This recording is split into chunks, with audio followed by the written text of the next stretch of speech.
¿Qué tal amigos de Estudio B y de Sin embargo?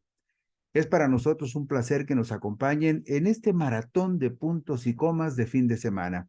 Información útil que nos permite entender cómo se va dando el proceso y los reacomodos políticos después de los comicios del domingo 2 de junio del 2024. La elección de gobernador en Jalisco navega entre la exigencia del recuento de votos y actas y la posible anulación por la pérdida de la cadena de custodia de los paquetes electorales, así como por la manipulación del conteo de votos, acusa el partido Morena. En los comicios de Jalisco y de Guadalajara hicieron magia electoral en el conteo de los votos, pues son muy contrastantes los números entre las elecciones estatales y las elecciones federales.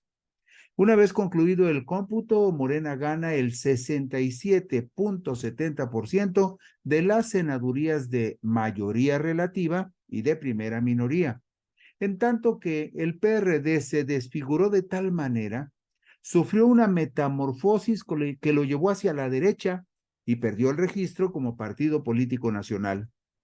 Y el estado de Yucatán es el campeón nacional por el porcentaje de participación de sus ciudadanos en los comicios del domingo 2 de junio, con un impresionante porcentaje de participación del 72.32%. En segundo lugar, se ubica Tlaxcala con un porcentaje también muy alto de participación del 70.60%.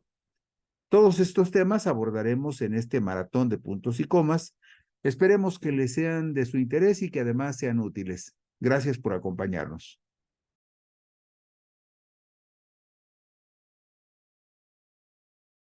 ¿Qué tal amigos de Puntos y Comas? Nos da muchísimo gusto que nos acompañen en este segmento de información útil para comprender cómo se van acomodando las piezas rumbo a la transición de gobierno. Cambio de gobierno en el Ejecutivo Federal, tendremos nueva presidenta, también habrá cambio completo en el Senado de la República, en la Cámara de Diputados, en 8 entidades de la Federación y en la Ciudad de México. Usted se preguntará, ¿y qué ha pasado con el caso particular de Jalisco, que hasta este momento es la única entidad donde se han exacerbado las confrontaciones entre la gente de Movimiento Ciudadano y la coalición que encabeza Morena? Bueno, pues por la grave pérdida de la cadena de custodia de los paquetes electorales, por la manipulación de las boletas y del conteo de los sufragios, de lo cual presume tener pruebas suficientes para exigir que la elección por la gubernatura de Jalisco sea objeto de un nuevo recuento e incluso hasta llegar al punto de la nulidad, el pasado sábado 8 de junio de 2024, el dirigente nacional de Morena, Mario Delgado Carrillo, anunció que impugnarán los comicios en los que, de acuerdo con el conteo oficial realizado por el Instituto Electoral y de Participación Ciudadana de esa entidad, habría ganado el empresario Jesús Pablo Lemus Navarro en una contienda muy cerrada con la morenista Claudia Delgadillo González. Existe un precedente jurídico de una resolución de la Sala Superior del Tribunal Electoral del Poder Judicial de la Federación del 31 de octubre del 2018, en la cual anulan las elecciones realizadas para la alcaldía de Monterrey el domingo 1 de julio del 2018. ¿Por qué? Por una razón muy parecida a la que ahora alega el partido Morena, por considerar que hubo una serie de inconsistencias a lo largo de la cadena de custodia de los paquetes electorales y que eso contravino el principio de certeza en el proceso electoral. Es decir, hay un precedente jurídico que nos remite a esa idea de que la ruptura de esa cadena de custodia de los paquetes electorales puede ser considerada una falta grave por el Tribunal Electoral en el momento en que tenga que analizar la queja que va a presentar el partido Morena y sus aliados. La noche del viernes 7 de junio de 2024, el viernes pasado, el Instituto Electoral y de Participación Ciudadana de Jalisco informó que había concluido el conteo de las actas de la elección para gobernador y que había ganado el candidato de Movimiento Ciudadano, Jesús Pablo Lemus Navarro, con el 43.17% de los votos. Esto representó la suma de 1,626,941 sufragios en su favor. En la segunda posición ubicó el Instituto Electoral a Claudia Delgadillo González, la abanderada de Morena, Partido del Trabajo, Partido Verde y de los partidos estatales Futuro y Hagamos. Ella habría obtenido en Jalisco el 38.21%, equivalente a 1,440,161 votos. Mientras que Laura Lorena Aro Ramírez, la aspirante de la coalición PRI-PAN-PRD, quedaría en tercer lugar con un 16.18% que representó 609,957 sufragios. Estas son las cuentas oficiales que ofreció el Instituto Electoral y de Participación Ciudadana de Jalisco, con las que, por supuesto, Movimiento Ciudadano quedó muy conforme, pero la coalición opositora se dijo insatisfecha porque consideró que el proceso estuvo marcado por las ilegalidades y por las ineficiencias del Instituto Electoral de Jalisco. Hubo en el conteo oficial también 84,609 votos nulos para un 2.24% y 6,775 sufragios en favor de candidatos no registrados para un porcentaje casi insignificante de 0.17%. En total, según las cuentas del Instituto Electoral de Jalisco, se recibieron en las urnas de esta entidad 3,768,443 votos. Y lo vemos, Luis, en la diapositiva número 4, es la tabla oficial que publica el Instituto Electoral del Estado de Jalisco, no es muy legible en la distancia, abajo se ven las cantidades, el 100% de los votos contabilizados, 3,768,443, se alcanza a distinguir el 1,626,941 votos que le atribuyen a Pablo Lemus y el 1,440,161 que habría obtenido la candidata de Sigamos Haciendo Historia en Jalisco, Claudia Delgadillo. Bueno, al día siguiente, el sábado 8 de junio del 2024, el dirigente nacional de Morena, Mario Delgado Carrillo, reiteró lo siguiente: tenemos pruebas suficientes de la pérdida de la cadena de custodia de por lo menos el 35% de los votos en Jalisco. Vamos a preparar una impugnación. Vamos a presentar también las denuncias correspondientes por la responsabilidad que ha tenido el Instituto Electoral de Jalisco en haber vuelto un cochinero esta elección. Eso es lo que dijo el dirigente nacional de Morena. Y también la coordinación de campaña de Claudia Delgadillo, la candidata morenista, emitió un comunicado en el que advertía: paquetes electorales sin boletas, amedrentamiento a candidatas y candidatos por parte de las policías municipales, boletas transportadas en bolsas de basura, el PREP sistemáticamente detenido para favorecer a Movimiento Ciudadano, así como un cúmulo de trampas y delitos electorales debidamente documentados en el proceso, sostiene la impugnación que formulará la coalición Sigamos Haciendo Historia en Jalisco, que usted sabe que encabeza el partido Morena. Bueno, pues el domingo 9 de junio del 2024, el Consejo Nacional de Morena respaldó la impugnación de la dirigencia nacional de su partido debido a las irregularidades observadas y documentadas en el proceso electoral de Jalisco, bajo la premisa de que debe respetarse la voluntad popular en todo momento. Y mire usted, para recapitular sobre los hechos, en la diapositiva número 8, vemos el resultado del conteo rápido dado a conocer en los primeros minutos del lunes 3 de junio.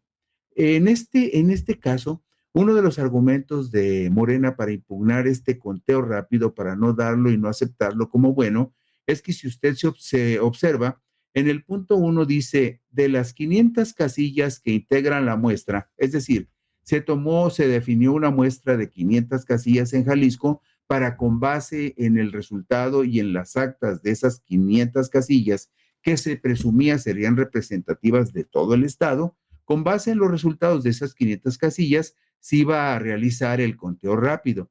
El punto 1 dice: de las 500 casillas que integran la muestra, se recibió información de 347 casillas, las cuales representan el 69.4% de la muestra total. Este es un punto en donde Morena impugna incluso este conteo rápido porque dice, quienes hicieron el conteo rápido, bajo la tutela del Instituto Electoral de Jalisco, escogieron preferentemente actas donde salía beneficiado el candidato de Movimiento Ciudadano, Pablo Lemus, en detrimento de la candidata de Morena, Claudia Delgadillo. Y en la diapositiva número 9 vemos la segunda parte de esta acta del conteo rápido, donde observamos que a Pablo Lemus Navarro le daban un rango inferior de potencial votación del 42.5 y un rango mayor de 45.1. Y al mismo tiempo a Claudia Delgadillo González de la coalición morenista le atribuían 36.4 en el límite inferior y un 39.4 en el límite superior. Pero si usted observa, nunca fue muy amplia la distancia entre uno y otro. Y otros datos que hay que recapitular sobre ellos porque son importantes. Vemos, por ejemplo, la diapositiva número 10. Si usted observa y dice que el programa de resultados electorales preliminares se cerró a las 22 horas con 40 minutos del lunes 3 de junio, dice en la parte superior izquierda, actas capturadas, así dice, actas capturadas, 86.34%. Sin embargo, otro de los argumentos de Morena es que este fue uno de los preps que se atrasaron más, porque finalmente se capturó el 86.34% de las actas, pero solamente se contabilizaron hasta el momento del corte el 63.56%. Y ahí ve usted los porcentajes y los resultados. 41.89 para Lemus y 38.09 para Claudia Delgadillo, es decir, 3 puntitos de diferencia apenas. Luego, en la diapositiva número 11, vemos otros detalles enigmáticos. Ahí vemos con claridad, por ejemplo, que dice que las actas contabilizadas son solamente el 63.56%. Pero ponga usted la vista en la parte inferior izquierda y va a notar un dato que parece descabellado, sin sentido, porque dice lo siguiente, lista nominal de casillas aprobadas. En esos términos se está hablando de una lista nominal de casillas aprobadas y el número que allá aparece son 7.080.643 que evidentemente tendrían que ser personas que podrían votar en las casillas que fueron autorizadas en Jalisco. Y esto es muy enigmático porque habla entonces de una lista nominal en Jalisco de 7.080.643 ciudadanos, cuando oficialmente el mismo Instituto Electoral de Jalisco dio a conocer el viernes 5 de abril y lo publicó Mural en una nota de Francisco de Anda Argumedo, había reconocido que la lista nominal era de 6.695.025 ciudadanos. La pregunta es por qué de repente en las actas computadas del PREP o contabilizadas del PREP en el mismo espacio donde se informa, de repente un día después de la elección, el Instituto Electoral de Jalisco dice, es que hay 7 millones de personas que podrían votar cuando oficialmente la lista nominal del INE, del Instituto Nacional, que es la autoridad que elabora la lista nominal, hablaba de 6.6 millones de personas. Este tipo de equivocaciones, de equívocos, de inconsistencias en la información que ha estado proporcionando el Instituto Electoral de Jalisco son parte de lo que podríamos llamar una enigmática presencia de la autoridad electoral que despierta suspicacias. Pues bien, el artículo 99 de la Constitución Política de los Estados Unidos Mexicanos establece que el Tribunal Electoral será la máxima autoridad jurisdiccional en la materia y órgano especializado del Poder Judicial de la Federación. Cuando hablamos de jurisdiccional, hablamos de una autoridad que puede interpretar la ley y establecer criterios con respecto a la aplicación de las leyes. Por eso el artículo 99 de la Constitución dice que el Tribunal Electoral es la máxima autoridad jurisdiccional en materia electoral y órgano especializado del Poder Judicial de la Federación. Y fíjese usted lo que enseguida advierte.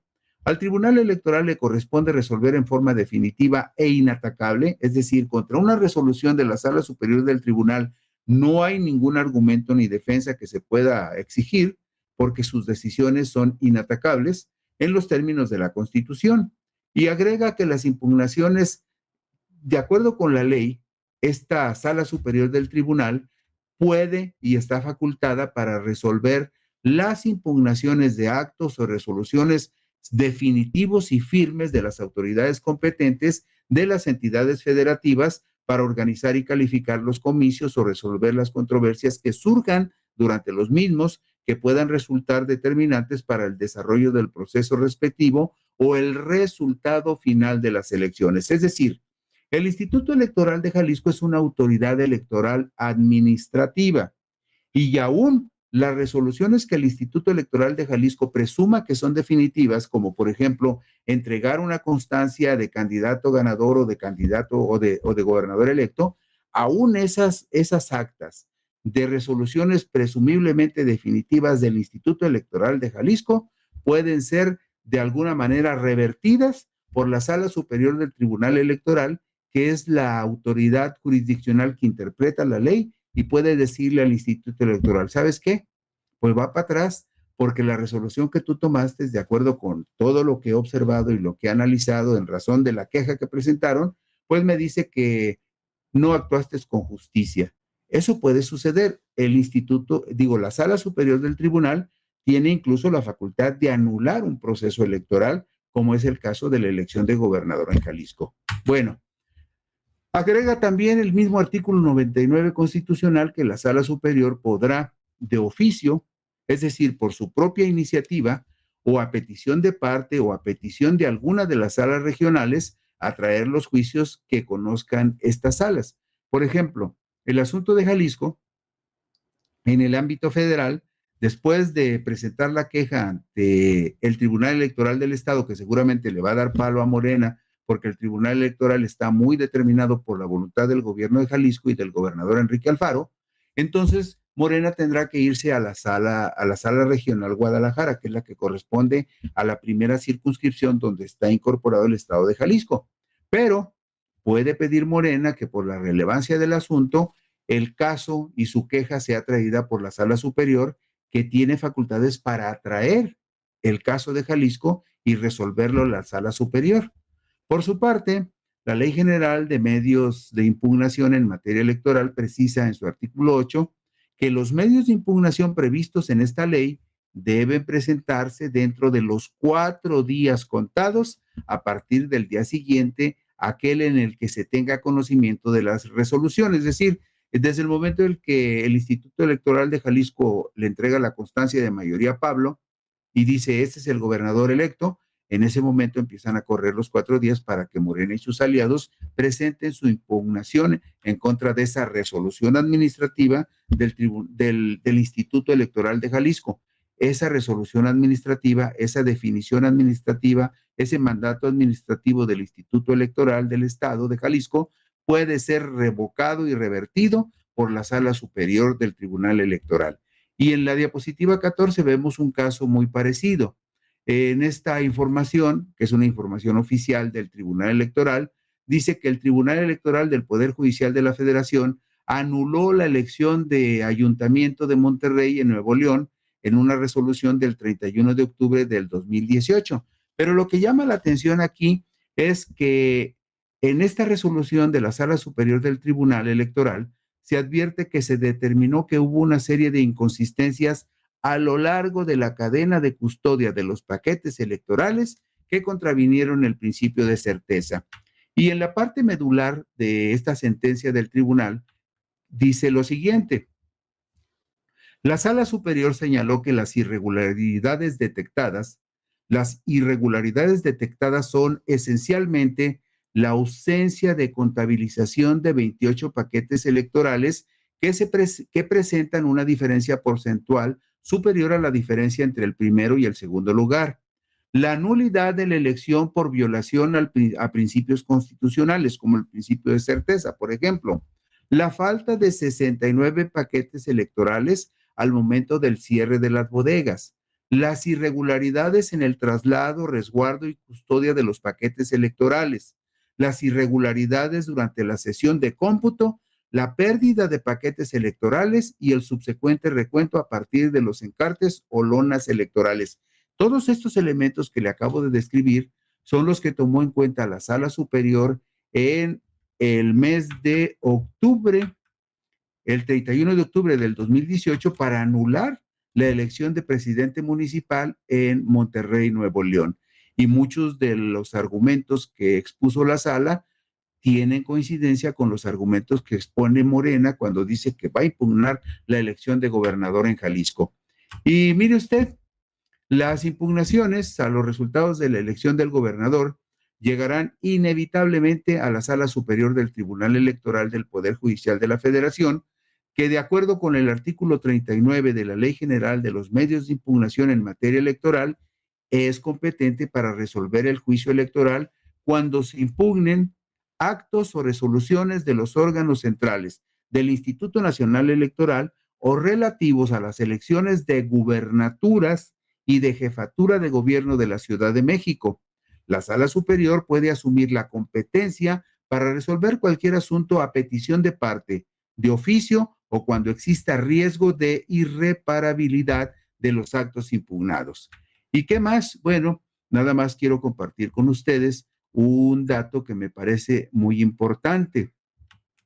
Por ejemplo, cuando dice el artículo, permítame usted, el artículo 39 de la Ley General de los Medios de Impugnación en materia electoral dice que la Sala Superior es competente para resolver el juicio electoral cuando se impugnen actos o resoluciones de los órganos centrales del instituto y a petición de parte o por oficio. Pero fíjese usted lo que dice enseguida. Las elecciones federales o locales serán nulas por violaciones graves, dolosas y determinantes en los casos previstos en la base sexta del artículo 41 de la Constitución de la República. Esto dice el artículo 70 de la Ley General de Medios de Impugnación, que explica lo siguiente. Dichas violaciones deberán acreditarse de manera objetiva y material. Se presumiría que las violaciones son determinantes, cuando la diferencia entre la votación obtenida entre el primero y el segundo lugar sea menor al 5%. Cuando la diferencia sea menor al 5%, cabe la posibilidad de que esa elección se pueda anular de acuerdo con lo que establece el artículo 39 de la Ley General de los Medios de Impugnación en materia electoral, que regula el artículo 41 constitucional. Es decir, está abierta la posibilidad de que lo que plantea Morena se pueda convertir en realidad porque existen las condiciones jurídicas para que eso sea analizado en estos términos. Mire usted, entre el 43.17% que le atribuyen a Pablo Lemos como ganador y el 38.21% que le atribuyen a Claudia Delgadillo de Morena en segundo lugar, hay solamente una diferencia muy pequeña de 4.96%. Es decir, se cumple el supuesto del artículo 39 de la Ley General de Medios de Impugnación de que la diferencia entre el primero y el segundo lugar es menor a 5%, porque la diferencia oficial es de 4.96%, y entonces podrían aplicar las causales que ya compartimos y comentamos con ustedes. Y hasta ahí nos quedamos. Sobre el asunto de Jalisco hay muchas cosas más, pero por lo pronto ahí nos quedamos en puntos y comas y mañana por aquí nos encontraremos de nuevo. Muchas gracias.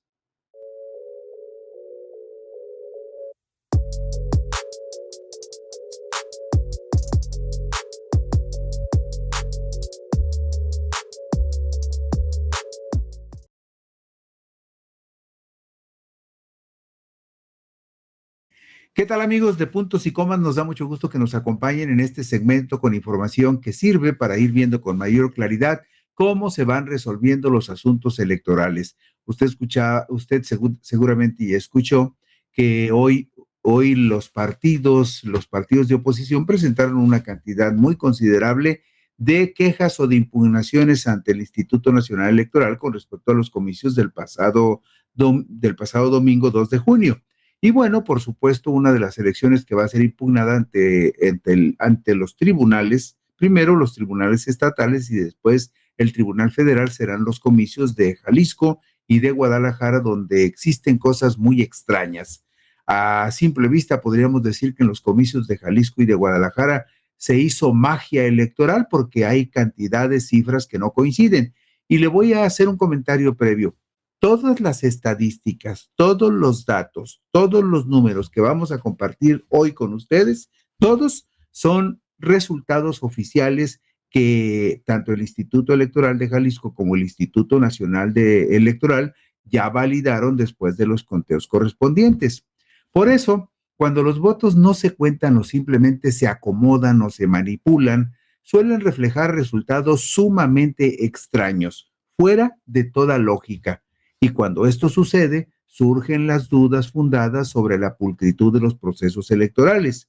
Y en el caso de las contiendas por la gubernatura de Jalisco y por la presidencia municipal de Guadalajara, las cifras oficiales hablan de realidades y mundos contrastantes que difícilmente son creíbles en un proceso en el cual la coalición opositora, encabezada por Morena, ha denunciado serias irregularidades, así como la alteración y la ruptura de la cadena de custodia de los paquetes electorales. Y usted dirá, bueno, ¿y qué tan importante es esto de la cadena de custodia? Bueno, lo que significa esto es que los paquetes electorales se tienen que mover bajo ciertos protocolos de seguridad que son los que garantizan la certeza de que las boletas que van en las urnas y que las actas que van acompañando a las boletas y a las urnas correspondan con la certeza y la verdad de lo que verdaderamente sucedió en las casillas electorales. Por eso la alteración y la ruptura de la cadena de custodia de los paquetes electorales es algo que se considera muy delicado y en algunos casos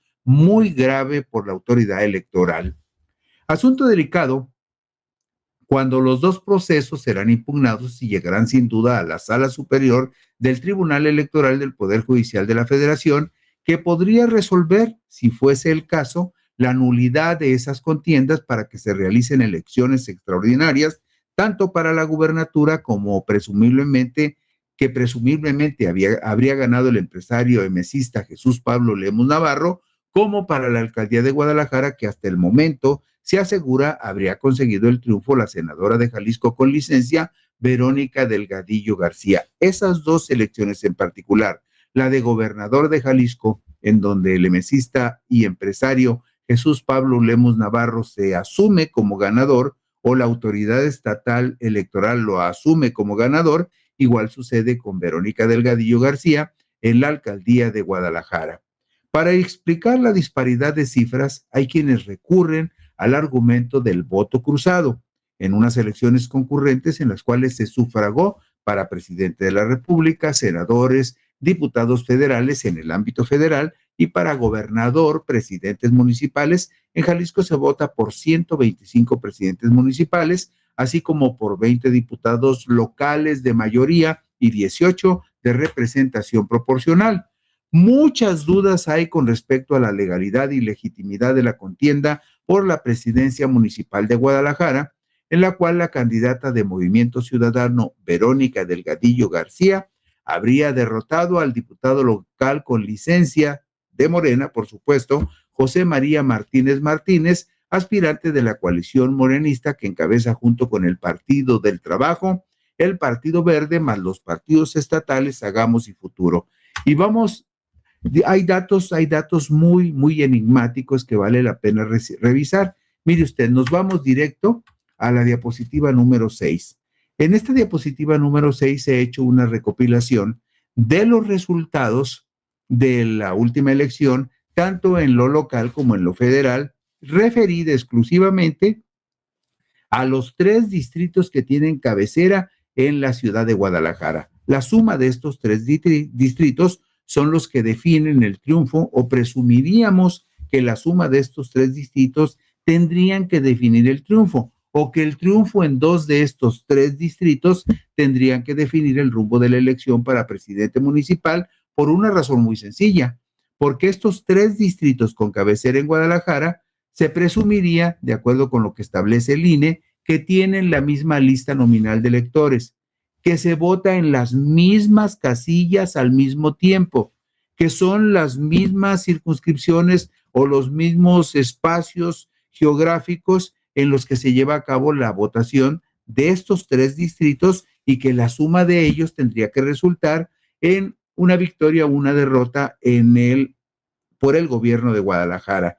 Fíjese usted bien, El distrito 8 es de clase media, media alta, es un distrito que podríamos llamar conservador, en tanto que los distritos 9 y 11 son dos distritos del oriente de Guadalajara, donde vive la gente de menos recursos y también donde hay más población. Bueno, pues vea usted, mire, lo que le tengo subrayado en verde significa quién sacó más votos en cada uno de los distritos. Si usted observa la parte superior de esta tabla, verá que dice distritos electorales locales en Guadalajara, distrito 8, distrito 9 y distrito 11. Y luego recorre usted la vista y ve que dice Morena, PT, Partido Verde, Hagamos y Futuro, PAN, PRI, PRD y Movimiento Ciudadano. Esas casillas son las que registran los votos que oficialmente sacaron estas coaliciones en la elección del domingo 2 de junio para diputados locales en Guadalajara, en esos tres distritos. Y vea usted lo que podemos observar aquí. En el distrito 9, local, ganó Morena con 96,573 votos. En el distrito 11 local, ganó Morena con 103,326 votos. Y en el distrito 8, ganó Movimiento Ciudadano, usted lo ve arriba a la derecha, con 109,195 votos. La suma de lo que Morena, PT y Partido Verde, Hagamos y Futuro logran en estos tres distritos de Guadalajara, estamos hablando del distrito 8, 9 y 11, son exactamente 281,774 votos.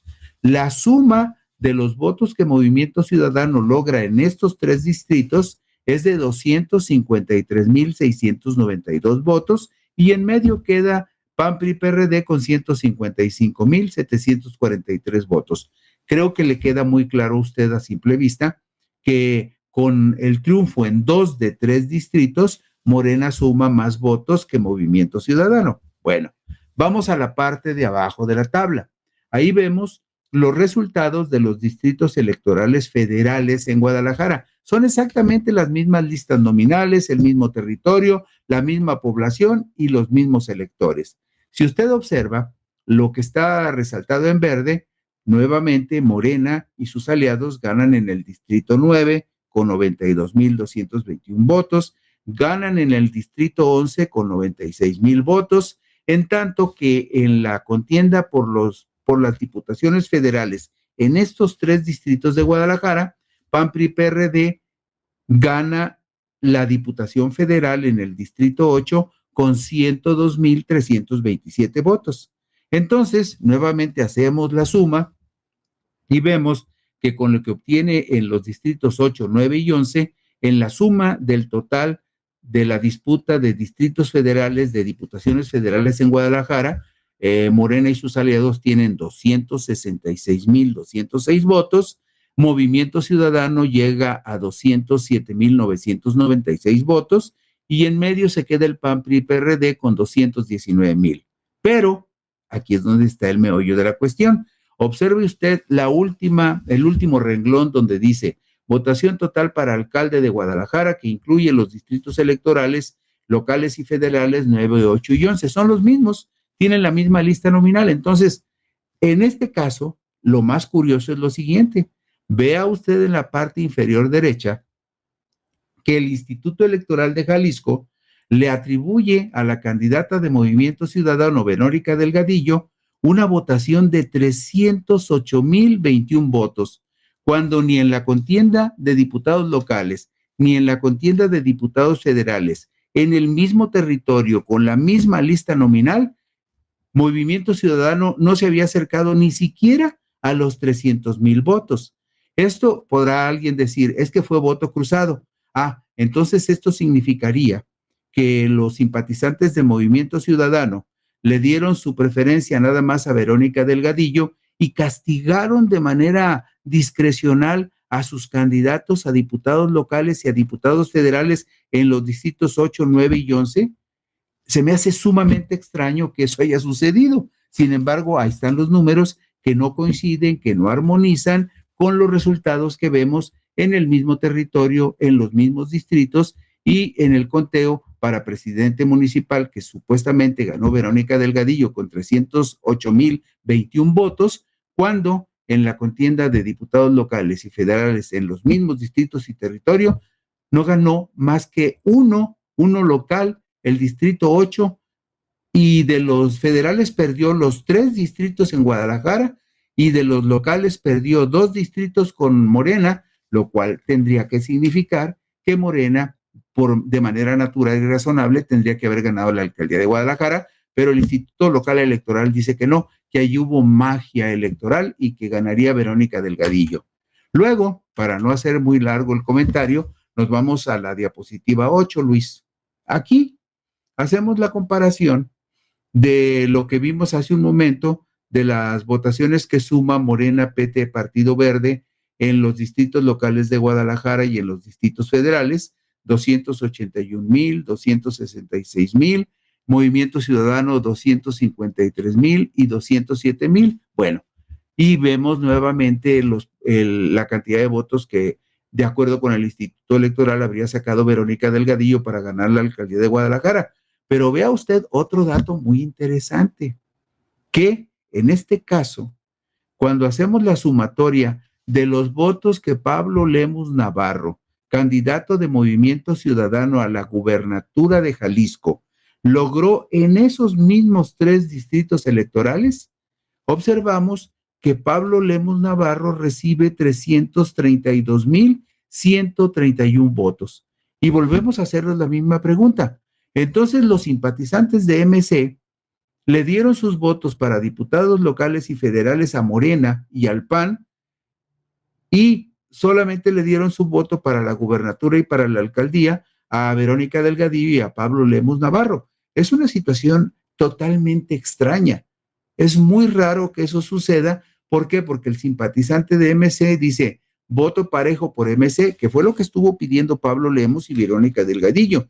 Y usted también sabe, si fue a votar el 2 de junio, que la gente que votó por Morena votó parejo por Morena, no anduvo diciendo, pues le voy a dar algunos votos a Pablo Lemus para que gane la gubernatura, pero le voy a dar 2 de 3 distritos a los diputados federales y locales de Morena. Eso no sucede en la vida real. Es un signo de que en Guadalajara y en la elección de gobernador pudo haber un acomodo discrecional de las actas y de los resultados, tomando en consideración que desde el principio el programa de resultados electorales fue muy inconsistente y muy ineficiente. Y vamos a ver la última observación. Mire usted, nos vamos a la diapositiva número 10 y aquí vemos otro asunto también muy interesante. Fíjese bien, aquí tomamos como referencia la votación para senador de Jalisco en los 3 distritos de Guadalajara.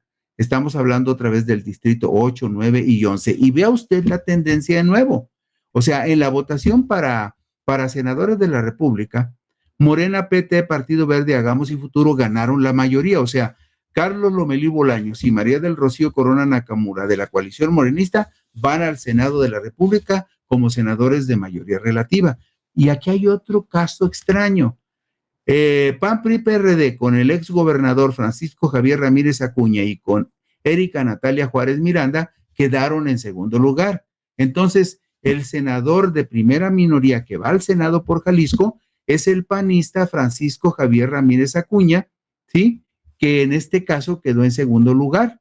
Bueno, pero lo curioso es que en la votación de senadores en los 3 distritos de Guadalajara, Movimiento Ciudadano apenas logró 193,177 votos. La pregunta vuelve a ser la misma. ¿Cómo es que Movimiento Ciudadano, que los simpatizantes de Movimiento Ciudadano abandonaron a sus candidatos a diputados locales, abandonaron a sus candidatos a diputados federales y abandonaron a sus candidatos a senadores en los 3 distritos electorales de Guadalajara para darle los 2 de 3 triunfos a Morena y votar nada más para la alcaldía por Verónica Delgadillo y por Pablo Lemus Navarro? Yo insisto en un dato que comentaba con mis compañeros. Tengo más de 40 años viendo elecciones en Jalisco y jamás había visto un ejercicio tan elaboradamente mágico como el que estoy viendo en la elección de gobernador y en la elección de alcalde en Guadalajara.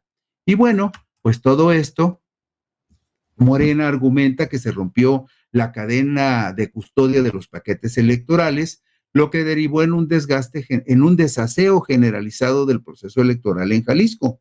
Existe un precedente jurídico que ayer comentábamos, de una resolución de la Sala Superior del Tribunal Electoral del Poder Judicial de la Federación del 31 de octubre del 2018, en la cual se anulan las elecciones realizadas para la alcaldía de Monterrey, Nuevo León, que se realizaron el domingo 1 de julio del 2018. ¿Por qué?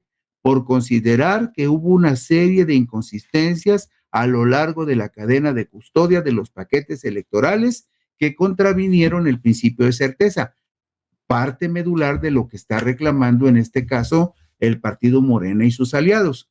Por lo que se refiere a la nulidad de la elección, el Pleno del Tribunal señaló que una vez que se estudiaron las irregularidades que se presentaron durante la jornada electoral y el cómputo municipal en Monterrey, se concluyó que en el caso se cumplieron los extremos relativos a las violaciones graves y plenamente acreditadas que afectaron el desarrollo de los cómputos. Es decir, esta queja de que se rompió la cadena de custodia de los paquetes electorales fue una de las causas primordiales por las cuales se anuló la elección de alcalde de Monterrey en octubre del 2018.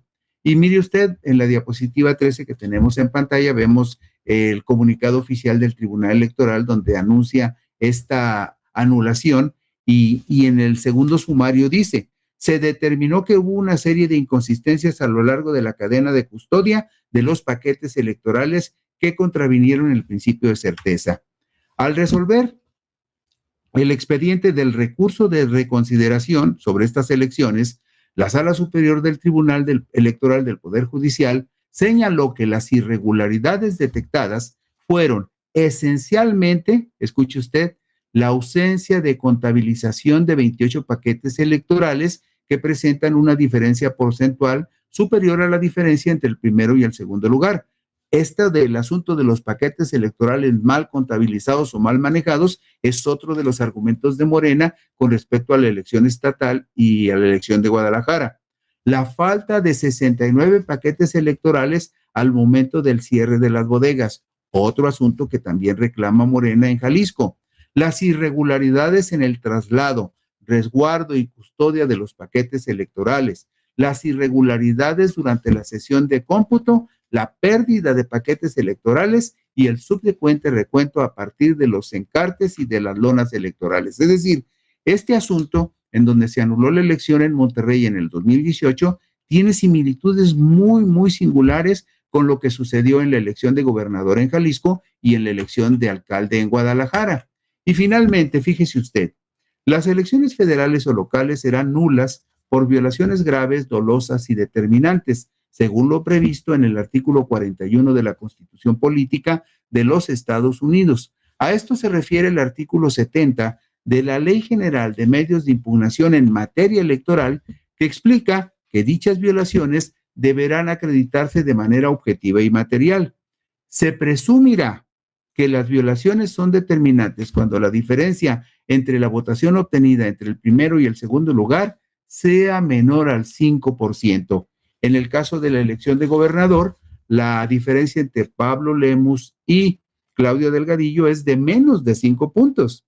Y en el caso de Verónica Delgadillo y José María Martínez Martínez de Morena, la diferencia es de 2.8%. Y hasta ahí nos quedamos en este puntos y comas sobre la situación electoral en Jalisco y particularmente en Guadalajara. Gracias, buenas noches. Nos veremos mañana en puntos y comas.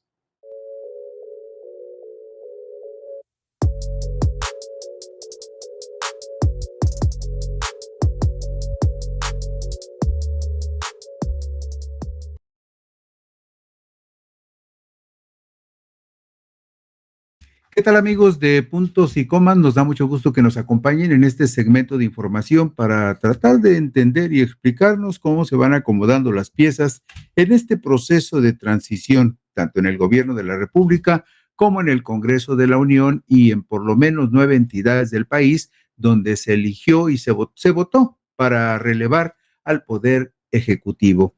Pero hoy vamos a hacer un recuento detallado después de que se realizó el cómputo distrital y el cómputo también en la votación para el Senado de la República, cómo queda finalmente la República en lo que corresponde a las dos senadurías de mayoría relativa que se disputaron en 32 estados del país, y también en manos de quién quedaron las senadurías de primera minoría, también llamadas de representación proporcional.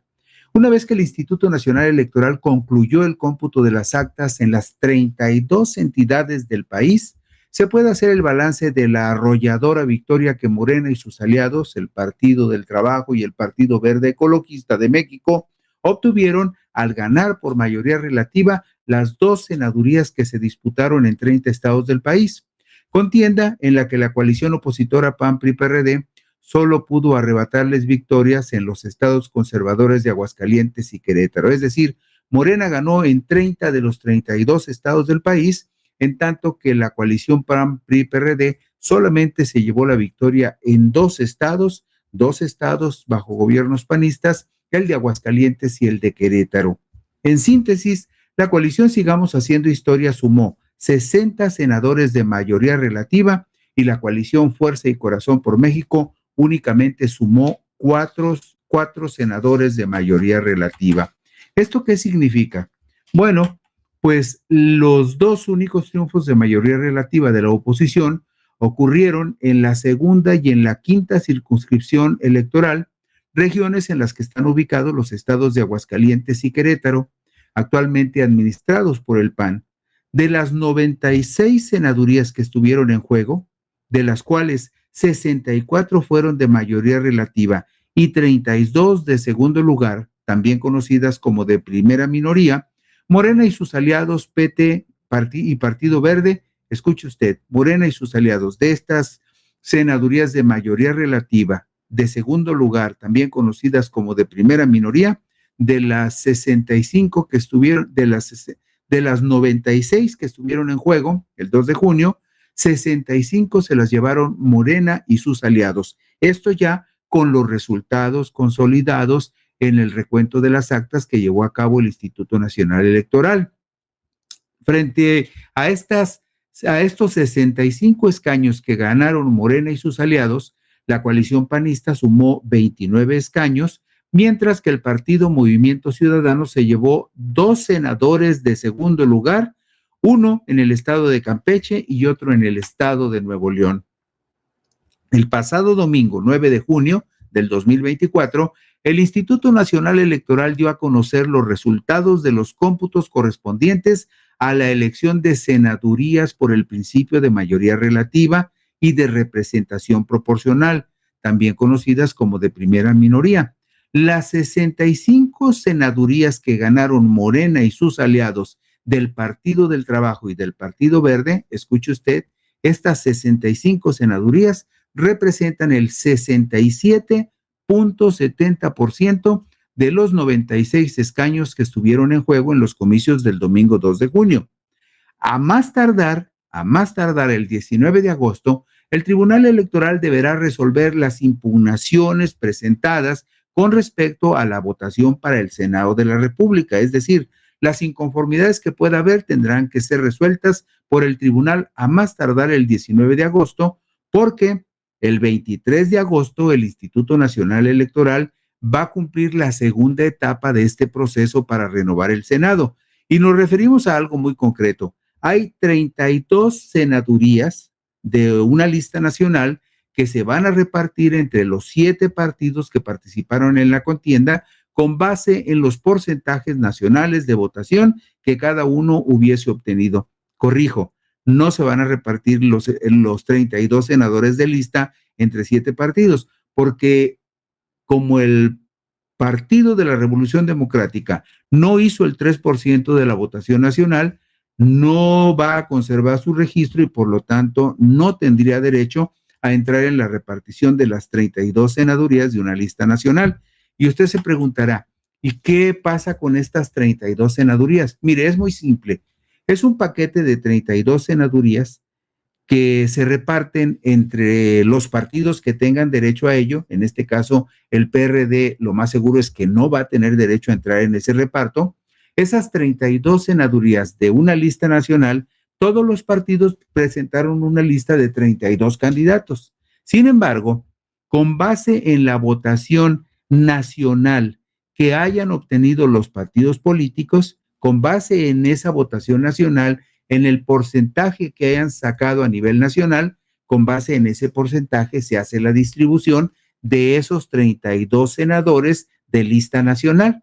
Bueno, otros datos singularmente especiales que reflejan los cambios profundos en las percepciones de los ciudadanos son que el Partido Acción Nacional perdió las 2 senadurías de mayoría relativa en los 2 que son sus bastiones o que son sus bastiones más emblemáticos en el país, el estado de Guanajuato y el estado de Yucatán, aunque en esta contienda también perdió, además de las 2 senadurías de Yucatán, también perdió la gubernatura. En tanto que el Partido Revolucionario Institucional fue derrotado en Durango y en Coahuila, los 2 únicos estados que administra, es decir, el PRI perdió las 2 senadurías de mayoría en Durango y las 2 de Coahuila, mientras que Movimiento Ciudadano cayó en las contiendas para senadores de mayoría relativa en las 2 únicas entidades que todavía gobierna, el estado de Jalisco y el estado de Nuevo León. Igual que el PRI, Movimiento Ciudadano perdió las 2 senadurías de Jalisco, las 2 senadurías de Nuevo León, igual que el PRI perdió las 2 senadurías de mayoría relativa en Durango y las 2 senadurías en Coahuila.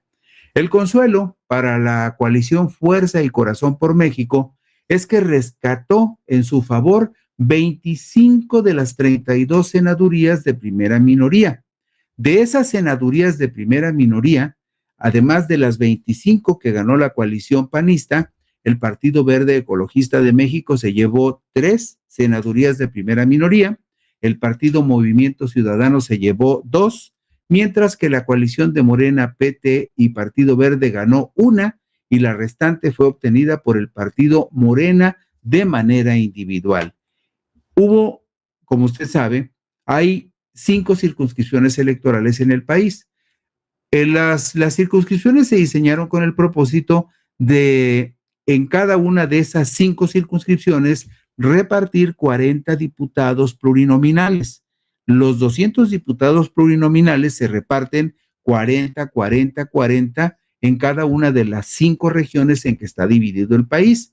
Y con el propósito de hacer menos denso la descripción de los 32 estados del país, hicimos el recuento del Senado con respecto a cada una de estas 5 circunscripciones, para que usted tenga una idea muy clara de qué es lo que sucedió en cada una de estas regiones. Y mire usted, en la primera circunscripción integrada por Baja California Sur, Chihuahua, Durango, Jalisco, Nayarit, Sinaloa y Sonora, que podemos ver en la diapositiva número 6, ahí vemos los estados que integran la primera circunscripción electoral.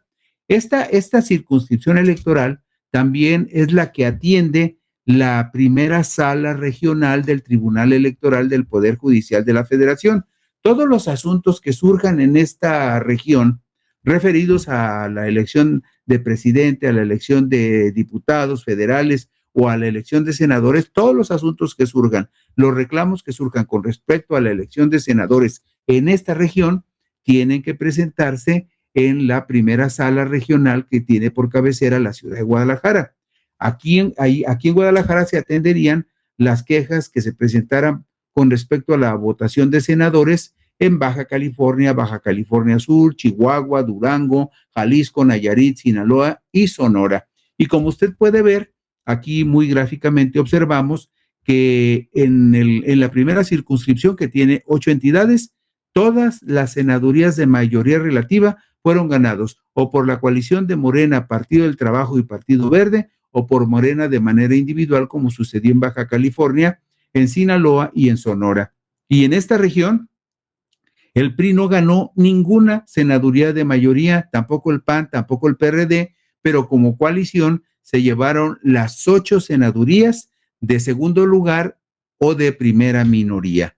Y luego, en la segunda circunscripción que vemos en la diapositiva número 8, vemos cuáles son los estados que integran esta segunda región electoral. Aquí vemos al estado de Aguascalientes, Coahuila, Guanajuato, Nuevo León, San Luis Potosí, Tamaulipas y Zacatecas. Y usted podrá notar que en el estado de Aguascalientes ganó las 2 senadurías de mayoría la coalición PAN-PRI-PRD.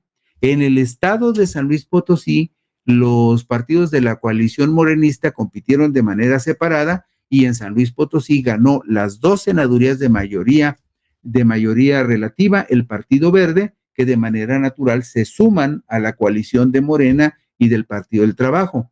Y en el estado de Tamaulipas, por ejemplo, Morena compitió también solo, por separado, y ganó las 2 senadurías de mayoría en el estado de Tamaulipas. De tal manera que en esta región, donde hay 7 estados, Morena, PT y Partido Verde ganaron 8 senadurías, Morena sola otros 2 y el Partido Verde 2 más. De 14 senadurías, Morena ganó 12 y 2 las ganó la coalición opositora PAN-PRI-PRD.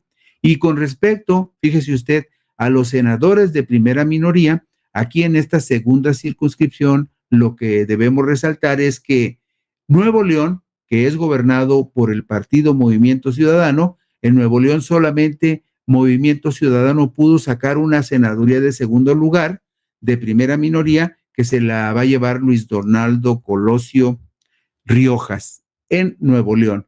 Es decir, en Nuevo León perdió Movimiento Ciudadano las 2 senadurías de mayoría y solamente pudo rescatar una senaduría de primera minoría o de segundo lugar. El resto, Coahuila, Guanajuato, San Luis Potosí, Tamaulipas y Zacatecas, los ganó la senaduría de primera minoría, la ganó la oposición. También hay que notar aquí un dato importante. El estado de Coahuila es gobernado por el PRI. Lo ganó en coalición con el PAN y con el PRD, pero también en Coahuila el PRI y la oposición perdieron las 2 senadurías de mayoría, como sucedió también en el estado de Nuevo León. Y luego, en la diapositiva número 10, vemos la tercera circunscripción electoral. Ahí están incluidos los estados de Campeche, Chiapas, Oaxaca, Quintana Roo, Tabasco, Veracruz y Yucatán. Y es una de las circunscripciones donde tiene más fuerza la alianza morenista. Y es lógico, aquí Morena, PT y Partido Verde ganaron los 7 estados, en los 7 estados ganaron las senadurías de mayoría relativa y todavía en cuanto a las senadurías de primera minoría, el Partido Verde alcanzó a llevarse una de primera minoría en Chiapas, otra en Oaxaca y otra en Quintana Roo, para darle a la coalición de Morena 3 senadurías en Chiapas, 3 en Oaxaca y 3 en Quintana Roo. Y aquí el partido Movimiento Ciudadano ganó su segunda senaduría de segundo lugar o de primera minoría en el estado de Campeche, en tanto que PAN, PRI, PRD ganaron 3 senadurías de primera minoría, es decir, de segundo lugar en Tabasco, Veracruz y Yucatán. Y en la cuarta circunscripción que vemos en la diapositiva número 12, vemos que esta cuarta circunscripción está integrada por Ciudad de México, Guerrero, Morelos, Puebla, Tlaxcala e Hidalgo. Y aquí sí fue clarísimo. La coalición de Morena se llevó de 12 senadurías de mayoría relativa y las de primera minoría, las 6 de primera minoría quedaron para la alianza opositora de PAN, PRI y PRD. Y finalmente, en la quinta circunscripción, que integra los estados de Colima, Estado de México, Michoacán y Querétaro. Colima, Estado de México, Michoacán y Querétaro son 4 estados. 3 de esos estados, Colima, Estado de México y Michoacán, los ganó la coalición Morena, PT, Partido Verde, en la diapositiva número 14, y el partido, el PAN con el PRI y el PRD ganó las 2 senadurías de mayoría en Querétaro, pero aquí, por ejemplo, Morena se llevó en Querétaro la senaduría de primera minoría y las otras 3 de primera minoría en Colima, Estado de México y Michoacán se las llevó el PAN.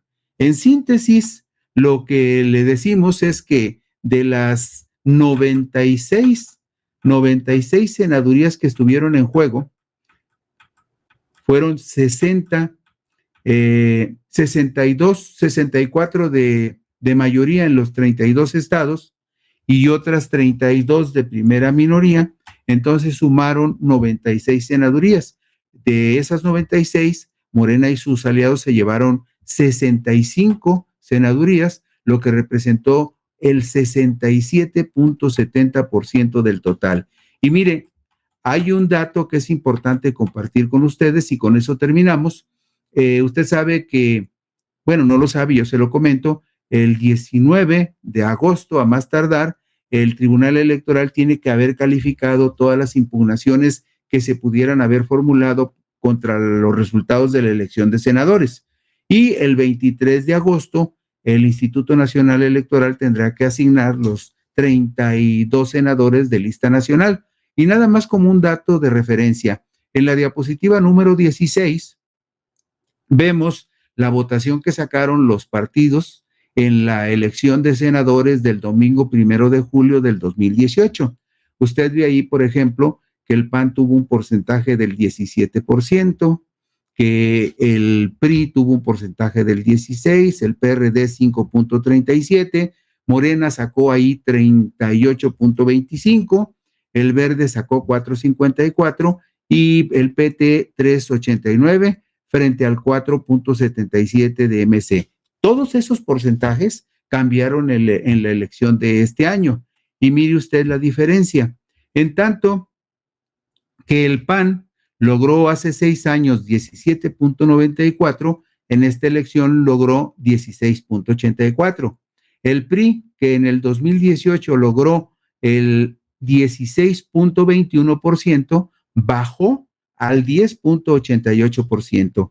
El PRD, que en la elección pasada tuvo 5.37, ahora apenas alcanzó 2.27 y va a perder el registro.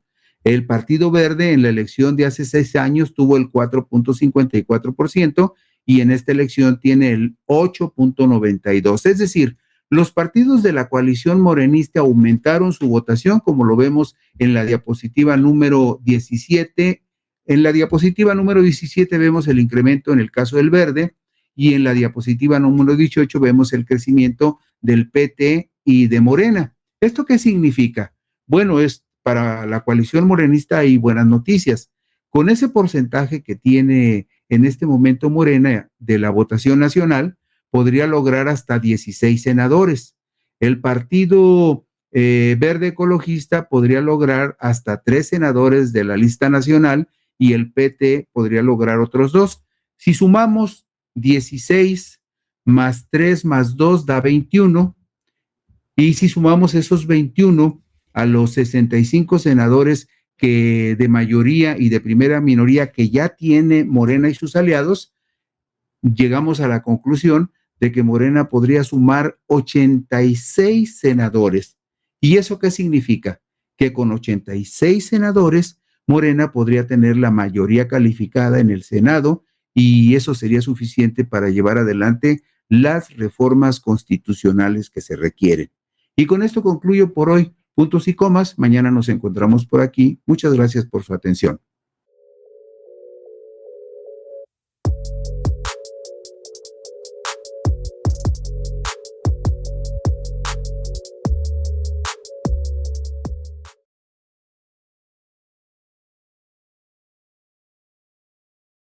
¿Qué tal, amigos de Puntos y Comas? Nos da muchísimo gusto que nos acompañen en este segmento de información en el que tratamos de acompañarlos a ustedes con información útil para ir observando y entendiendo cómo se va dando el proceso posterior a los comicios del domingo 2 de junio del 2024. Y uno de los hechos relevantes, como comentábamos ayer, hubo cambios, hubo situaciones que modificaron, cuestiones incluso hasta históricas, y uno de esos asuntos relevantes que sucedió fue justamente el que le vamos a relatar hoy en Puntos y Comas. Entre el 2015 y el 2021, el Partido de la Revolución Democrática experimentó una metamorfosis profunda que lo llevó a ser un partido de ser un partido de izquierda a convertirse en un partido socialdemócrata. Ese cambio de doctrina y de postulados lo desdibujaron hasta perder su identidad y terminar aliado con la derecha representada por PAN y PRI, de tal manera que el pasado lunes 10 de junio del 2024, el Instituto Nacional Electoral le notificó formalmente al PRD el inicio del periodo de liquidación de esa institución política, debido a que con base en los resultados arrojados por los cómputos distritales, no alcanzó el 3% de la votación válida emitida en alguna de las 3 elecciones federales del pasado domingo 2 de junio del 2024. Usted sabe que cuando hay elecciones de presidente, de senadores y de diputados, basta con que el partido que está compitiendo logre el 3% en alguna de las 3 votaciones para que conserve el registro. Lo dramático para el PRD es que en ninguna de las 3 votaciones logró el 3% y por lo tanto está en proceso de desaparecer. En los próximos días, el Instituto Nacional Electoral designará a la persona que fungirá como interventora en el procedimiento de liquidación del Partido del Sol Azteca. En los comicios intermedios del 2021, cuando se votó en todo el país para la renovación de la Cámara de Diputados, 300 legisladores de mayoría y 200 de representación proporcional, el Partido del Sol Azteca obtuvo el 3.64% de la votación nacional para conservar su registro, superando por menos de un punto el piso mínimo exigido por la ley del 3%. Es decir, con esa fracción de 0.64 se salvó el PRD en los comicios anteriores, los del 2021, pero esa tranquilidad únicamente le duraría 3 años. El PRD presentó ante el Tribunal Electoral del Poder Judicial de la Federación 188 juicios de inconformidad porque busca un recuento de votos que le permita rescatar algunos sufragios que ilusoriamente supone podrían ayudarle a alcanzar el 3% que necesita para conservar su registro, algo que, la verdad, difícilmente va a suceder. Nos vamos a la diapositiva número 4, Luis, donde vemos la última elección razonablemente exitosa, digamos, porque conservó su registro del Partido de la Revolución Democrática. Vean ustedes, en este caso, lo que está subrayado con el círculo rojo es 3.64% del PRD, pero vean ustedes también lo que sucede con un partido como el Verde Ecologista de México, que hace 3 años superó al PRD en el porcentaje de votación con el 5.43%. Y por allí anduvo arañando también el registro para quedarse con el registro con el 3.24%, el Partido del Trabajo. Pues el PRD y el Partido del Trabajo apenitas salvaron el pellejo en los comicios de hace 3 años, pero ya se veía un crecimiento muy interesante en el caso del Partido Verde Ecologista de México. Y vean ustedes, el PAN logró 18.24, el PRI 17.73, y le comento este dato porque cuando veamos otras gráficas más adelante, nos vamos a dar cuenta el profundo desgaste que la mayoría de los partidos experimentó en este periodo de 3 años. Pero en este caso nos referimos particularmente al PRD, que con 3.64% apenitas logró sacar la cabeza para salvarse. Y otro dato que es importante observar, el PRD originalmente se ostentaba como un partido de izquierda. Ya sabemos que esa personalidad no la justificaba ni en su declaración de principios ni en los hechos prácticos, porque terminó aliado con la derecha de PAN y PRI. Pero veamos en la diapositiva número 5 la enorme distancia que el partido Morena le ha sacado al PRD como representante de la izquierda en México, con el 34.09% de los votos obtenidos en los comicios del domingo 6 de junio del 2021. Desde ahí ya se vería una enorme diferencia, ya se veía claramente que a pesar de que el PRD recibió su registro ante el INE apenas en el 2014, en 2 procesos electorales, el del 2015 y el del 2018, dejó prácticamente vacío al PRD, que se convirtió en un esqueleto que prácticamente estaba en los puros huesos. Bueno, pues fue durante el régimen de Miguel de la Madrid Hurtado, entre 1982 y 1988, cuando algunos priistas empezaron a hacer maletas. El desprendimiento de la corriente democrática encabezada por Ifigenia Martínez, Cuauhtémoc Cárdenas Solórzano y Porfirio Muñoz Ledo, en 1987, fracturó para siempre al viejo y anquilosado sistema al que acorraló, y sobran evidencias de que también lo derrotó en los comicios presidenciales del 6 de julio de 1988, aunque esta presunción fue sistemáticamente negada por las dirigencias de otros partidos y por los gobiernos priistas. En los comicios presidenciales del 6 de julio de 1988 fue postulado candidato Cuauhtémoc Cárdenas Solórzano por el Frente Democrático Nacional. Este frente representó a una amplia coalición de izquierda en la que participaron el Partido Mexicano Socialista, su candidato presidencial Heberto Castillo Martínez, un personaje histórico, declinó en favor de la candidatura de Cuauhtémoc, así como participaron otros partidos proclives al viejo régimen priista, como por ejemplo el Partido Auténtico de la Revolución Mexicana y el Partido Popular Socialista, que en diferentes procesos habían jugado el papel de paleros o de comparsas del PRI. Cárdenas enfrentó al priista Carlos Salinas de Gortari. Oficialmente Salinas de Gortari ganó con 9 millones de votos, el 50.36% del total en el país, y Cárdenas Solórzano logró casi 6 millones de sufragios para un porcentaje del 31.12%.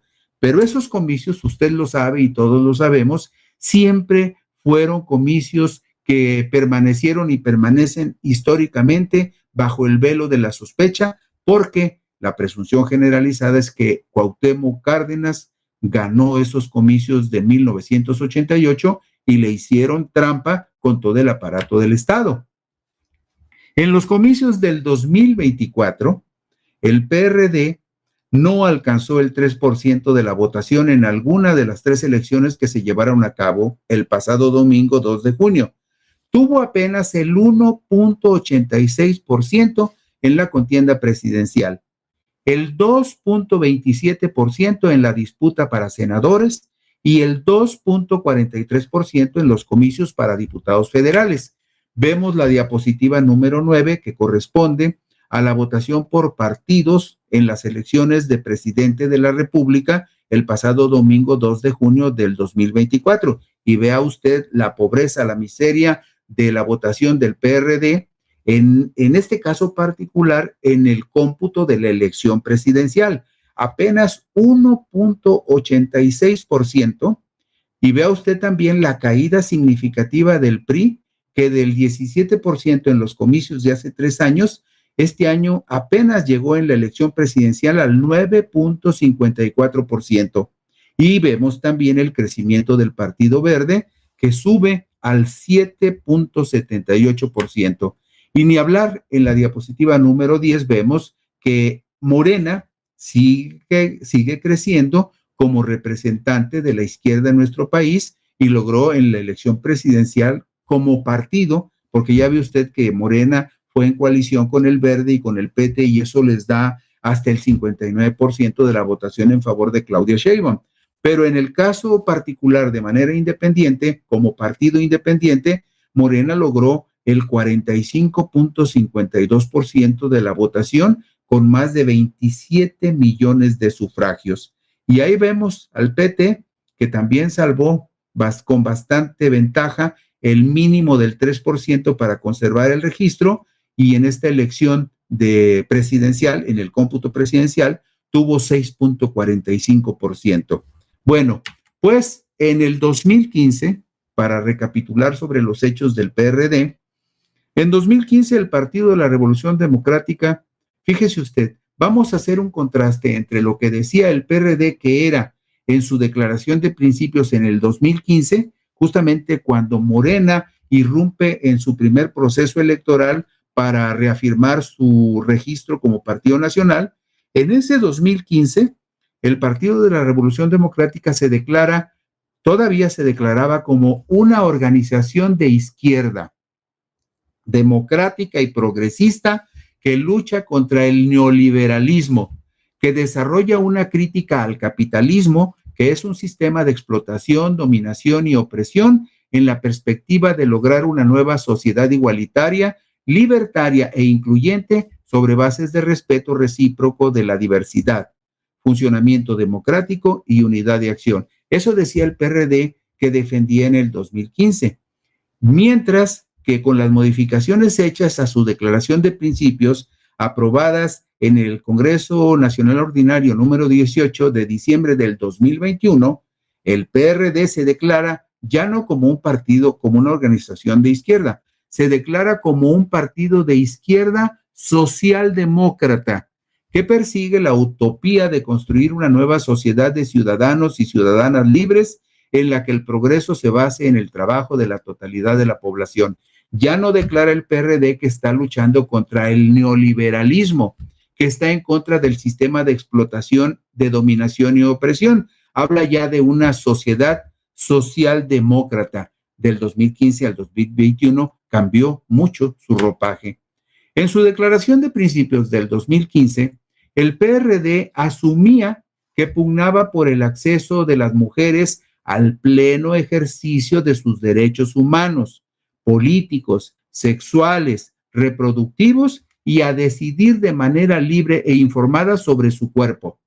Ratificamos, decía la declaración de principios del PRD en 2015, ratificamos nuestro compromiso de garantizar el pleno ejercicio de todos los derechos de las poblaciones lésbico, gay, transexual, transgénero, transvesti, bisexual, intersexual y otro tipo de orientación sexual, oponiéndonos a cualquier forma de discriminación en los ámbitos laboral, civil, familiar, gubernamental o en cualquier otra esfera de la vida social y política.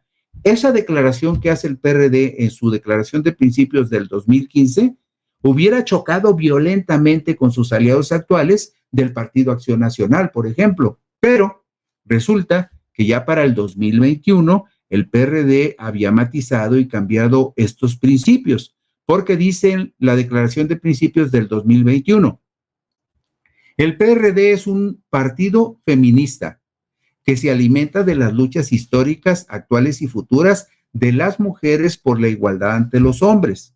En el PRD asumimos la convicción de llevar a cabo todas nuestras prácticas, programas y proyectos con perspectiva de género, bajo los principios de igualdad sustantiva, interseccionalidad, transversalidad y progresividad de los derechos. Es decir, suavizó el PRD su declaración de principios. Cuando esta declaración de principios del 2015 era una declaración de principios de avanzada, se regresa y se acerca más a los principios, otra vez, de partidos como el Partido Acción Nacional, que es un partido de derecha. Mire usted, vamos a la diapositiva 13 para ver qué pasó con la votación del PRD en las elecciones de senadores de la República. Usted sabe que el PRD necesitaba el 3% en la votación presidencial, en la votación de senadores o en la votación de diputados. Pues mire, en la votación de senadores no le fue mejor que en la votación de presidente de la República, porque apenas alcanzó el 2.27%. Y aquí vemos otra vez la caída del PRI, que de más de 17 puntos bajó a 10.88%. Y nuevamente vemos la tendencia que ya está claramente definida, lo vemos en la diapositiva 14, donde vemos que Morena, de manera individual como partido, gana en la contienda de senadores el 40.80% de los votos en todo el país. Bueno, pero volviendo al punto de los contrastes que desfiguraron al PRD como un partido de izquierda. En su declaración de principios de 2015, el PRD señalaba, con respecto a la soberanía nacional, el Estado mexicano debe regular la economía a través de la planeación y fiscalización democráticas, conduciendo el desarrollo regional y nacional sustentable y equilibrado.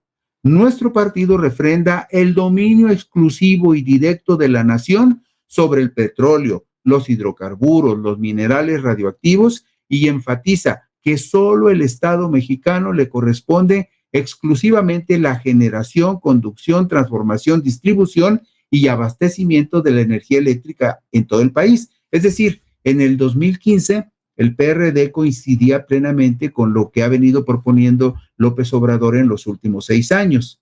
Pero, fíjese usted, en el 2021, esos conceptos que le acabo de leer de la Declaración de Principios del 2015 cambian en el 2021 porque dicen lo siguiente, ya referidos en gran medida al gobierno de López Obrador. Dice lo siguiente, Rechazamos el Estado populista y su modelo de distribución corporativa y clientelar, característico del autoritarismo, ya que entendemos que el Estado social democrático y de derecho, como base del estado de bienestar, es una forma de la vida política democrática, pluralista, garantista de derechos. Las y los socialdemócratas, aquí se asumen ya como socialdemócratas los perredistas, no separamos las luchas por la igualdad socioeconómica, el acceso al bienestar, las libertades ciudadanas y la plena vigencia de los derechos constitucionales, individuales y sociales. Después de escuchar todo esto, queda muy claro que el PRD, en el que participaban muchos de los que ahora son figuras destacadas en el partido Morena, cambió totalmente de piel entre el 2015 y el 2021, y eso explicará de alguna manera por qué se acercó con tanta, digamos, libertad a dos partidos cargados hacia la izquierda, como es el caso del PAN y como es el caso del PRI, que fueron cómplices en la imposición de políticas neoliberales durante los 36 años anteriores al gobierno de López Obrador. Y bueno, mire usted, cerramos con la diapositiva número 16, donde vemos la votación por partidos en las elecciones de diputados federales, y nuevamente vemos la pobreza del PRD con apenas el 2.43%. Por debajo del 3%, el PRD está condenado a perder su registro y está ya iniciado el proceso de liquidación de este partido, que finalmente dejó de representar a la izquierda y se convirtió en un socio del PAN y del PRI, quienes fueron y son, bueno, fueron, ya no son, fueron sus rivales históricos en términos políticos e ideológicos. Cuando Jesús Zambrano Grijalva, actual presidente del partido, asumió su cargo, el 29 de agosto del 2020, el PRD ya había perdido la emblemática jefatura de gobierno de la Ciudad de México en los comicios del domingo 1 de julio del 2018 y había sufrido duras derrotas en la disputa de las gubernaturas de Tabasco y de Morelos. Las dos gubernaturas que le quedaban al PRD eran Michoacán y Quintana Roo, y las perdió en los comicios del 2021. Heredero del registro histórico del Partido Comunista Mexicano, el PRD, un partido de izquierda socialdemócrata, terminará su historia más cerca de la doctrina social cristiana del PAN y de la posición de centro izquierda que dice asumir el PRI, muy lejos de las corrientes ideológicas que le dieron origen y legitimidad histórica. Y con eso concluimos hoy puntos y comas. Gracias. Mañana por aquí nos encontraremos.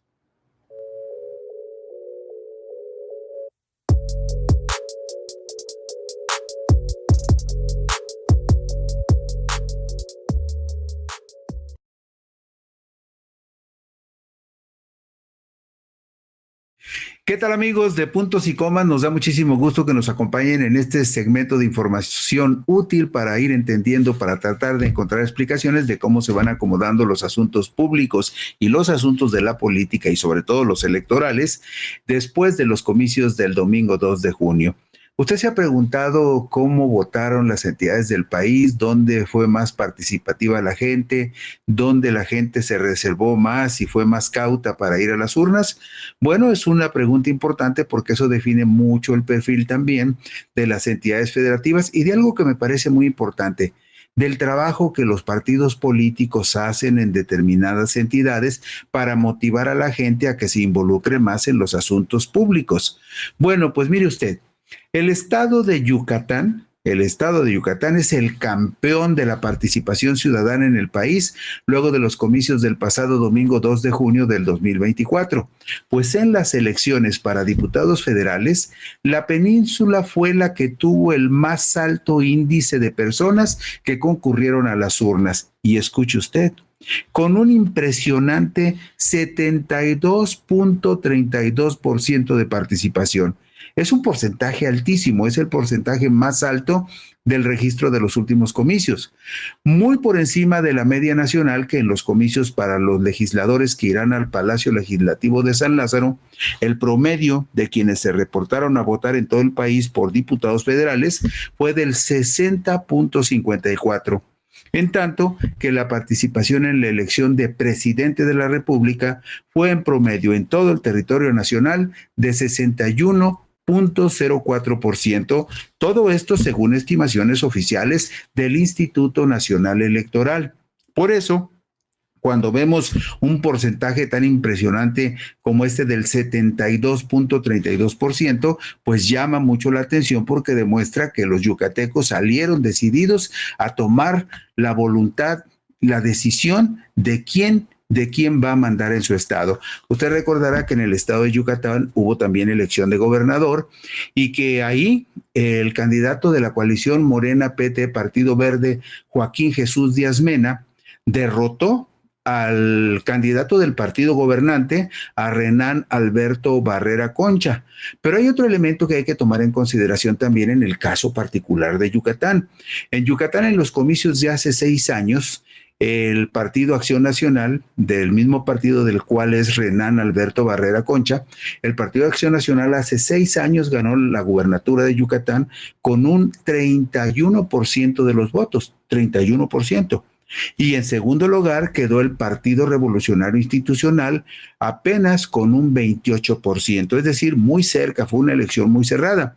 Y en los comicios que se realizaron el pasado domingo 2 de junio, el candidato del PAN llevaba como aliado al PRI y al Partido Nueva Alianza. Una parte importante de ese capital político del PRI, que le digo, en la elección anterior fue del 28% contra el 31% del PAN, una parte se fue con Renán Alberto Barrera, el candidato panista, pero otra parte muy fuerte se fue con Joaquín Jesús Díaz Mena, y lo hicieron ganar en el estado de Yucatán. Creo que ese fue también uno de los elementos importantes para que Yucatán se convirtiera, y qué bueno por los yucatecos, en el referente de la entidad donde más participación hubo en los comicios, en particular en la elección para diputados federales. La tomé como referencia porque fue el porcentaje más alto en la República, 73.32%, y también porque segmentando el país en las 5 regiones electorales para la repartición de los diputados plurinominales, también nos resulta mucho más gráfico y más fácil ir identificando dónde vota más la gente y dónde la gente vota menos, y dónde los partidos políticos tendrían que hacer un trabajo muy intenso para motivar a las personas a salir a votar el día de los comicios. En el otro extremo, el estado de la República con la más baja participación ciudadana en la contienda para diputados federales fue Baja California, con apenas el 48.23% de presencia en las urnas. Este estado, usted lo sabe, lo gobierna Morena, algo no están haciendo bien ahí, porque el hecho de que haya sido el estado con la más baja participación de toda la República es algo que debe llamar la atención a quienes articulan los esfuerzos de Morena y deben esmerarse por hacer más trabajo político para que la gente participe con mayor decisión y entusiasmo en los comicios. Fue, le decía, Baja California, el estado que tuvo la más baja votación con el 48.23%. Por regiones, el campeonato de la mayor efervescencia cívica fue para la 4ª circunscripción electoral, que tuvo el promedio más alto de participación ciudadana como región. La 4ª circunscripción tuvo un 66.08% de personas que acudieron a las urnas, pero aquí hay que tomar en consideración lo siguiente: esta 4ª circunscripción incluye la Ciudad de México, que la Ciudad de México también tuvo un porcentaje altísimo de votación, Guerrero, Morelos, Puebla, Tlaxcala e Hidalgo. Y si sirve de algo el dato, estos estados que le acabo de mencionar, Ciudad de México, Guerrero, Morelos, Puebla, Tlaxcala e Hidalgo, que forman la 4ª circunscripción electoral, todos son gobernados por Morena, y en promedio todos estos estados tuvieron un 66.08% de participación, muy por encima de la media nacional en cualquiera de las otras elecciones. Ya le decíamos a usted que en el caso de la votación presidencial, el porcentaje de participación fue del 61.04% y en el caso de la votación para diputados fue del 60.54%. Entonces, esta región electoral, la cuarta circunscripción, con Ciudad de México, Guerrero, Morelos, Puebla, Tlaxcala e Hidalgo, fue la que tuvo el porcentaje de participación más alto en toda la República.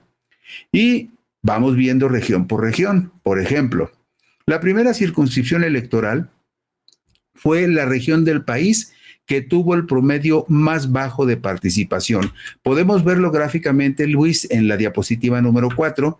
Esta primera circunscripción electoral fue la región del país que tuvo el promedio más bajo de participación en los pasados comicios del domingo 2 de junio, pues solo acudió a las urnas el 54.19% de las personas que tenían credencial de elector. En esta región, y esto lo explica, en esta región están incluidas las 5 entidades que tuvieron menor participación ciudadana en todo el país. Y hablamos de Baja California, en donde participó el 48.23%. Usted puede ver los datos en la tabla. En Sonora solo participó el 50.74%. En Chihuahua, que es gobernado por el PAN, participó el 52.73%. En Baja California Sur, con una afluencia de personas en las urnas del 54.63%, y Durango, con una participación ciudadana del 55.13%, todos por debajo de la media nacional que, como le decíamos a usted hace un momento, estuvo entre el 60 y el 61%. Entonces, algo tendrán que hacer en esta región donde también no le fue mal al partido en el gobierno, porque usted puede ver en la parte baja, en el cintillo de la parte inferior, que Morena, el PT y el Partido Verde como coalición ganaron 40 de las 61 diputaciones de mayoría, y Morena por separado ganó otras 11 diputaciones de mayoría relativa para un total de 51, de tal manera que la oposición solamente pudo ganar 10 diputaciones de mayoría. Por ejemplo, Movimiento Ciudadano ganó en todo el país nada más una diputación de mayoría, y esa la ganó en Jalisco, en el distrito número 2 de Lagos de Moreno, en la región de Los Altos. En tanto que el PAN pues repartió sus votos, en este caso, por ejemplo, los repartió entre Chihuahua, en Baja California, en el estado de Jalisco. En el estado de Jalisco, por ejemplo, el PAN de las diputaciones federales se llevó 4 diputaciones federales. Entonces, es una región donde no sacó los mejores números Morena, pero de cualquier manera sacó mucha más votación y muchos más diputados que la oposición. 51 de 61 diputados de mayoría relativa ganó Morena aquí, pero evidentemente quienes coordinan el partido en Baja California Sur, Nayarit, Sinaloa y Sonora, pues tendrán que trabajar mucho, porque ahí hace falta trabajo partidista. Y bueno, la segunda circunscripción que vemos en la diapositiva número 6, la segunda circunscripción electoral fue la segunda región con el más flojo desempeño de participación ciudadana, pues su promedio de afluencia a las urnas fue del 58.70%. Esta región incluye los estados incluye a estados del Bajío, de la zona del Bajío, como son Aguascalientes, Guanajuato y Zacatecas. Incluye en el altiplano central el estado de San Luis Potosí, que usted sabe que lo ganó la coalición morenista encabezada por el Partido Verde. También incluye el estado de Durango, en el centro norte del país, que es un estado que está gobernado por el PRI, así como Tamaulipas y Nuevo León, que se encuentran en el noreste de la República. Tamaulipas gobernado por Morena y Nuevo León gobernado por el partido Movimiento Ciudadano. Esta era tradicionalmente la circunscripción o la región electoral que más se le complicaba a Morena. Sin embargo, si ve usted la parte inferior de esta tabla, verá que como coalición Morena ganó 37 diputados de mayoría relativa, 37 de mayoría relativa, y la oposición, en el caso de la coalición PAN, PRI, PRD, ganó 19 de mayoría, y otros 3 los ganó el PAN por separado. ¿Por qué en este caso el PAN tiene presencia? Bueno, pues usted ve ahí en azul, en el estado de Aguascalientes, el PAN ganó los diputados federales y luego logró diputados federales también en el estado de Guanajuato. También tuvo el PAN una buena votación en el estado de Nuevo León. Por ahí rescató algún diputado en Tamaulipas, pero en general Morena sacó la mayor parte de los diputados que estaban en juego, con 37 de 59, y la oposición ganó 22 diputados de mayoría relativa. Esta es la región electoral que más se le complica a Morena. Y esto está explicado por lo siguiente, porque usted ve que en esta región Morena nada más tiene San Luis Potosí, Tamaulipas, Zacatecas, el PRI tiene Coahuila, MC tiene Nuevo León y el PAN tiene Aguascalientes y Guanajuato, pero también es la segunda región del país con menos votos. Es muy curioso que esta región que está cargada hacia el Bajío y hacia el noreste de la República sea una de las regiones donde la votación fue la segunda votación más baja, el segundo porcentaje más bajo, con el 58.70%, cuando en la primera circunscripción fue del 54.19%. Y nos vamos a la diapositiva número 8, porque ahí vamos a ver en la 8 gráficamente lo que sucede en la tercera circunscripción electoral. En esta tercera circunscripción electoral tuvo un desempeño que armonizó con el promedio nacional de votación, es decir, ni subieron mucho ni bajaron mucho, pues reflejó una afluencia de sufragantes a las urnas del 61.51%. Ya le decíamos a ustedes desde el principio que la media nacional de votación entre diputados y presidencia de la República fue entre el 60 y el 61%, y en esta circunscripción electoral fue del 61.51%.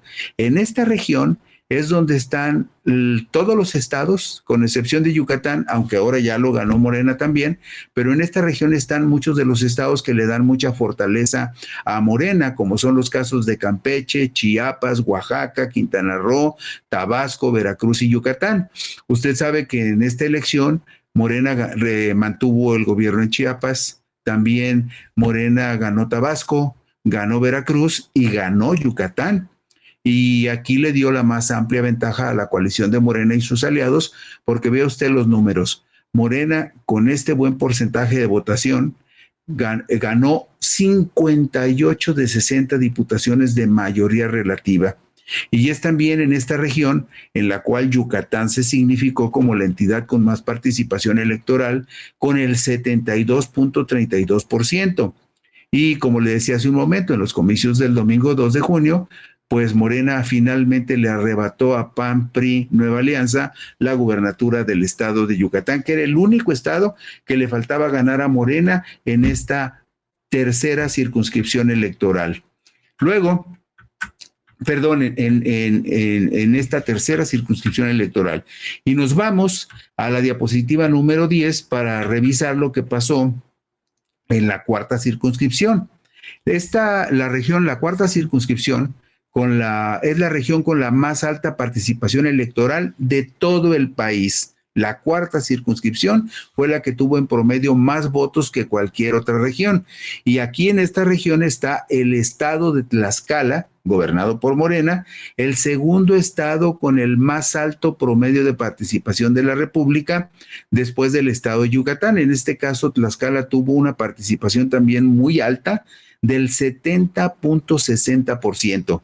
Pero también apunte usted que en esta región, en la cuarta circunscripción, está también la Ciudad de México, y la Ciudad de México fue la entidad que ocupó el tercer lugar en todo el país como la entidad con más alta votación después de Yucatán y de Tlaxcala.